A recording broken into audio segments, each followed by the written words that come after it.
కాబట్టి ఈ కార్యక్రమాలన్నీ మనం ముందుకు తీసుకెళ్ళవలసినటువంటి అవసరం ఉన్నది.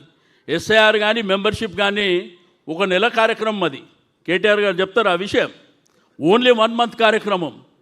కానీ దినానికి మనం పొద్దున లేస్తే 9 గంటల నుంచి సాయంత్రం 8 గంటల వరకు 7 గంటల వరకు అనుకుందాం, 10 గంటలైతే ఖాళీ ఉంటాం కదా. ఈ 10 గంటలలో మనం చేసేది ఏంటంటే, తప్పకుండా చాలామంది అనుకుంటారు ఏంటంటే, అరే నేను తెలంగాణ ఉద్యమంలో పనిచేసిన, తెలంగాణ కోసం పనిచేసిన, గులాబీ జెండా కోసం పనిచేసిన, కేసీఆర్ గారు 10 ఏళ్ళు ముఖ్యమంత్రి అయినరు, నాకు ఏ పదవి రాలేదు, నాకు ఏమి రాలేదు అని చెప్పి రకరకాలుగా కొంతమంది మాట్లాడుకుంటారు. అది వాస్తవం కావచ్చు. ఎందుకంటే ప్రభుత్వం కొత్తగా ఏర్పడినప్పుడు ప్రభుత్వానికి కూడా అనేకమైనటువంటి కార్యక్రమాలు, ఎజెండాలు ఉంటాయి. కానీ ఒకటి మాత్రం గుర్తుంచుకోండి, ఈ గులాబీ జెండానే అన్నిటికంటే పెద్ద పదవి. ఈ జెండాకు ఉన్నటువంటి వాల్యూ ఏంది ఎరకనా? మీ బస్తీలో నీళ్లు రాకపోతే వాళ్ళు నీ దగ్గరికే ఎందుకు వస్తున్నారు? ఎందుకు వస్తున్నారు నీ దగ్గరికే? ఈ జెండాకు ఉన్నటువంటి పవర్, ఈ గులాబీ పార్టీలో ఉన్నటువంటి పవర్ నీ ఇంటికి రప్పిస్తుంది. ఆడ 300 ఇండ్లుంటే నిన్నే నాయకునిగా అక్కడ పేపర్లు ఎందుకు వస్తుంది? ఈ యొక్క జెండాకు ఉన్నటువంటి పవర్. మన ప్రభుత్వం వచ్చినప్పుడు ఎన్ని మేళ్ళు చేసినాం, పెన్షన్లు ఇచ్చినాము, రకరకాల కార్యక్రమాలు, రోడ్లు వేయించినాం, ఇండ్లు కట్టించినాం, ఫ్లైఓవర్లు కట్టినాం, పార్కులు కట్టినాం, వైకుంఠ ధామాలు కట్టినాం, పంజగుట్ట బొందలు గడ్డ అంటాం కదా మనం. అప్పుడు ఎట్లుండే, ఇప్పుడు ఎట్లుంది? ఎవరు చేశారు? అంటే కేసీఆర్ గారి ఆలోచన అంతవరకు వెళ్ళింది. ఇప్పుడు చూస్తున్నాం ఈ ప్రభుత్వాన్ని, అదే ఫ్రీగా నీళ్ళు ఇచ్చినాం, డబుల్ బెడ్రూమ్ ఇల్లు కట్టించినాము, నిమ్స్ హాస్పిటల్ కడుతున్నాము, సన్న బియ్యం ఇచ్చి చాలా కార్యక్రమాలు చేసినాం. మనకు 100 ఉన్నాయి. మీరు ఎస్ఐఆర్లో కూడా మెంబర్షిప్ పోయినప్పుడు కూడా 5 నిమిషాలు వాళ్ళతో కూర్చున్నప్పుడు వాళ్ళకి అడగండి ఉత్తగానే, ఏమ్మా నీ బిడ్డ పెళ్లి చేసినావంట, తులం బంగారం ఇచ్చిండంట రేవంత్ రెడ్డి అంటే ఆమె ఆడ నుంచి స్టార్ట్ చేస్తుంది. అది నీకు ఎలక్షన్ వరకు రిజిస్టర్ అవుతుంది. ఏమక్క నీకు 2500 ఇచ్చిండ్రంట కదా అంటే ఆమె నువ్వేమని అవసరం లేదు, ఆ షురూ చేస్తుంది. తాతలు అవ్వల దగ్గరికి పోయి పెన్షన్ కేసీఆర్ ఇచ్చినప్పుడు 2000 ఇచ్చిండంట కదా, వీడు వచ్చి 4000 ఇస్తుండంటే ఆమె వేసుకుంటుంది. అది నీకు ఎలక్షన్ వరకు ఉపయోగపడుతుంది. ఇవన్నీ చిన్న చిన్న విషయాలు. మనం ఇంటికాడ కూర్చొని అది చేసినాం ఇది చేసినాం కంటే, మీరు రోజు మీ డివిజన్లో 50 మంది ఉంటే 50 మంది, 100 మంది ఉంటే 100 మంది కార్పొరేటర్గా కాంటాక్ట్ చేద్దాం అనుకున్నటువంటి ఎవరైతే ఆస్పిరేట్స్ ఉన్నారో వెళ్ళండి మీరు బయటికి. నీకు శక్తి 50 మందితో వెళ్తావా, 100 మందితో వెళ్తావా, 200 మందితో ఎల్లు బస్తీలో తిరుగు, గులాబీ జెండా వేసుకొని. ఏమ్మా నీళ్ళు వస్తున్నాయా అని అడుగు, ఏమ్మా కరెంట్ ఇస్తున్నా అడుగు. ఇప్పుడు కబ్జాలు తప్ప ఇంకేమైనా ఉన్నాయా మీ కాన్స్టిట్యున్సీలో? ఓ వైపునేమో మీ ఎమ్మెల్యే ఉన్నాడు, రెండో వైపునేమో రేవంత్ రెడ్డి ఉన్నాడు. ఇవి తప్ప ఉన్న సిటీకి దిక్కు లేదు, హైదరాబాద్లో తాగనీకే గతి లేదు. ఏం సిటీ? ఫ్యూచర్ సిటీ అంట, ఫ్యూచర్ సిటీ అంట. మాట్లాడితే హైడ్రా అంట. హైడ్రా చూసారు కదా మీ టీవీలు సోషల్ మీడియాలో. ముఖ్యమంత్రిని వాళ్ళ కుటుంబాన్ని తిట్టింది చూసారు కదా, ఆ ఇల్లు కూలగొడితే కూలిపోయినాం. ఎట్లా తిట్టారు?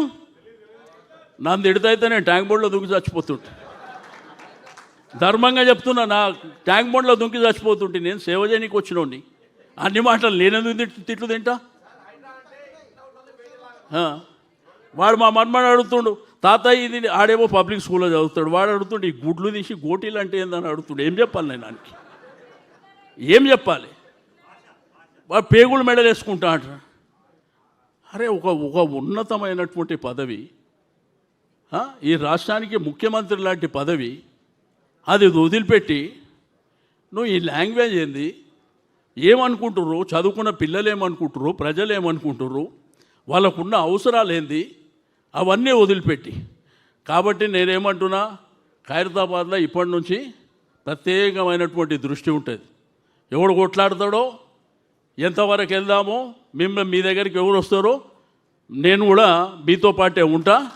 ఎవ్వరు కూడా భయపడవలసినటువంటి అవసరం లేదు. తప్పకుండా ఈ ప్రభుత్వం మెడలు వంచి ప్రభుత్వం చెప్పినటువంటి అనేకమైనటువంటి సంక్షేమ కార్యక్రమాలు మీరు వచ్చే వరకు ఇచ్చే వరకు మిమ్మల్ని వదిలిపెట్టే సమస్యనే లేదు. ఎందుకంటే పార్టీ ఏమన్నా ఆషామాషి పార్టీ, ఈ రాష్ట్రాన్ని తెచ్చినటువంటి పార్టీ ఈ గులాబీ జెండా ఆషామాషి పార్టీ కాదు. కాబట్టి ఈ తెలంగాణ భూభాగం మీద ఎవ్వడెన్ని నకరాలు చేసినా కానీ వదిలిపెట్టే సమస్యనే లేదు. ఎట్టి పరిస్థితుల్లో వదిలిపెట్టాం. ఏంది దోపిడీ రాష్ట్రంలో? ఎవరికి దోచింది ఆడే దోసుకుంటుండు, ఎవడు ఇష్టం ఉన్నది వాడే చేసుకుంటుండు, ఏది పడితే అది. ఈరోజు ఏంటంటే హైదరాబాద్ పరిస్థితి, కేసీఆర్ గారి పరిపాలన ఎంత అద్భుతమైనటువంటి పరిపాలన అందించిండు. ఆ రోజు ప్రజలు ఎంత సంతోషంగా ఉన్నారు. ఈరోజు పండుగ చేసుకుందామంటే కూడా జోబులో 1000 రూపాయలు లేవు పండుగలు చేసుకుంటే. ఆ రోజు సంబంధ వర్గాలు సంతోషంగా ఉండాలని ఒక మాంకాళి జాతర చేసుకుంటే మీరు చందాలు వసూలు చేయొద్దు, ప్రభుత్వమే ఇస్తుందని పెద్ద మనసుతో కేసీఆర్ గారు ఇచ్చారు. ఒక రంజాన్ చేసుకుంటే పేదవాళ్ళు కొత్త బట్టలు లేదంటే తోఫా అనే కార్యక్రమాన్ని పెట్టి ఆ రోజు వాళ్ళకు ఆ కార్యక్రమం చేశాడు.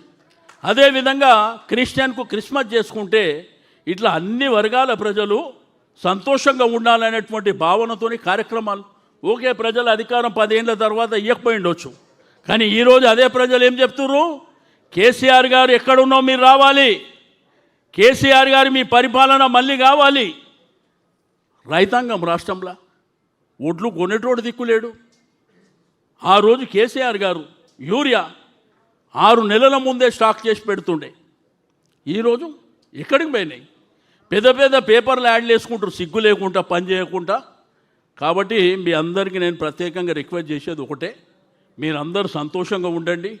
ఈరోజు ఇక్కడ ఉన్నటువంటి వాళ్ళు కూడా సీనియారిటీ, జూనియారిటీ, పెద్ద చిన్న మొదటి నుంచి ఉన్నాయి, అన్ని గౌరవాలు అందరికీ ఉంటాయి. ఎవరినో ఇగ్నోర్ చేయాలి, ఎవరినో దూరం పెట్టాలి, ఎవరినో దగ్గర పెట్టాలని మేము కోరుకునేటోళ్ళం కాదు. అందరు సమిష్టిగా కలిసి పోరాటం చేద్దాం, అందరు కలిసిమెలిసి పోరాటం చేద్దాం, అందరూ ఒకరి సహకారం తీసుకొని పోరాటం చేద్దాం. ఎందుకంటే మీద పోరాటం చేయడం మూలన మనకే నష్టం జరుగుతుంది. కాబట్టి డెప్త్కి వెళ్ళి పోరాటం చేద్దాం. అంతేగాని దీంట్లో కొంతమందిని దూరం పెట్టాలి, దగ్గర పెట్టాలి, అటువంటి కార్యక్రమాలు ఉండవు. ఇది పార్టీ అనేది సముద్రం లాంటిది. ఎందుకు చెప్తున్నా అంటే కొంతమందికి తెలియక, నేను 30 ఏళ్ళ నుంచి రాజకీయాల్లో ఉన్నా, నాకు అనుభవం ఉన్నది. అనుభవం ప్రకారం నేను గీత గీసుకొని కూర్చుంటాను, నా తప్పే ఓడలేడని. పార్టీ ఒకవేళ నన్ను పక్కన పెట్టింది అనుకో, నా ఇటు పక్కలో 4 తయారైపోతారు, నేను ఎక్కడికో పోతా. ఇది రాజకీయాలలో అంటే కొన్ని డైమెన్షన్స్ ఉంటాయి, రాజకీయాలలో అప్ అండ్ డౌన్స్ కూడా ఉంటాయి. ఏ టైంలో ఎట్లా జాగ్రత్త పడి ముందుకెళ్ళాలో అది మన మీద ఆధారపడి ఉంటుంది. అందుకే చెప్తున్నా, అందరం సమిష్టిగా మీకు ఎవ్వరికైనా కానీ ఏ టైంలో ఏ ఇబ్బంది, ఏ అవసరం ఉన్నా నాకు ఫోన్ చేయండి, రండి. ఇప్పటికే చాలామంది వస్తుంటారు నాకు ఖైరతాబాద్ కాన్స్టిట్యున్సీ నుంచి. మీరు ఎప్పుడు ఏ విషయానికి వచ్చినా కానీ తప్పకుండా మాట్లాడతాను. నాతోనైంది, కేటీఆర్ గారితోనైంది, వారి దృష్టికి తీసుకెళ్తాం. తప్పకుండా మీకు ఏంటంటే కాన్స్టిట్యున్సీ డెవలప్మెంట్, ఇప్పుడు మీకు శ్రవణన్న ఎమ్మెల్సీగా ఉన్నాడు, ఆయన కూడా మీరు శాసన మండలిలో కొట్లాడతాడు. మీకు ఎక్కడన్నా కమిషనరేటో లేకపోతే ఇక్కడ మున్సిపల్లో వారు కూడా రమ్మంటే రావడానికి సిద్ధంగా ఉంటారు. అందరం కలిసి పోరాటం చేసి, నేను మాత్రం మీకు క్లియర్గా చెప్తుంది, ఖైరతాబాద్ ఎట్టి పరిస్థితుల్లో ఈసారి వదిలిపెట్టే సమస్యనే లేదు. మీరు దేనికైతే దానికి మీరు ముందుకెళ్ళండి, మేమందరం మీ వెనుక ఉంటాం. గులాబీ జెండా ఎగిరేసే వరకు మాత్రం వదిలిపెట్టే